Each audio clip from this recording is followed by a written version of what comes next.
பிரவீன், புதுக்கோட்டை மாவட்டம் அன்னவாசல் ஊராட்சி ஒன்றியத்துக்கு உட்பட்ட இறையூர் வேங்கவேல் கிராமத்தில் கடந்த வருடம் ஜனவரி, அதாவது கடந்த வருடம் டிசம்பர் 26ஆம் தேதி குடிநீர் நீர் தேக்க தொட்டியில் மலம் கலந்த விவகாரத்தில் தொடர்ந்து சிபிசிஐடி போலீசார் விசாரணை நடத்தி வருகின்றனர். இந்த நிலையில் தற்போது மேலும் ஒரு 3 நபர்களுக்கு குரல் மாதிரி பரிசோதனை எடுப்பதற்காக புதுக்கோட்டை வன்கொடுமை தடுப்பு நீதிமன்றத்தில் மனு தாக்கல் சிபிசிஐடி போலீசார் பண்ணியிருக்கின்றனர்.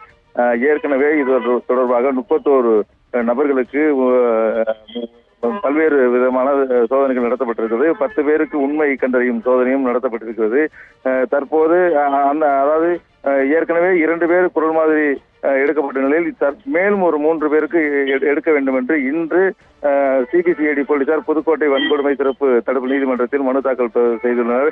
இந்த வழக்கு கிட்டத்தட்ட ஒரு வருடத்துக்கு மேலாகியும் இந்த குற்றவாளிகளை கண்டுபிடிக்கவில்லை என்று பல்வேறு சமூக அமைப்புகளும் போராடி வந்த நிலையில் அதாவது புதுக்கோட்டை மாவட்டம் மட்டுமல்லாமல் தமிழகமே எதிர்பார்க்கக்கூடிய இந்த வழக்கு இன்னும் தொடர்கதையாகத்தான் உள்ளது. இதனால் அந்த இறையூர் பொதுமக்கள் மிகவும் பாதிக்கப்பட்டிருக்கின்றனர். இருந்தாலும் கூட பொதுமக்களுடைய கோரிக்கையாக இருக்கிறது, அதாவது விரைவில் இந்த வழக்கை முடிக்க வேண்டும் என்பது கோரிக்கையாக இருக்கிறது. பிரவீன்.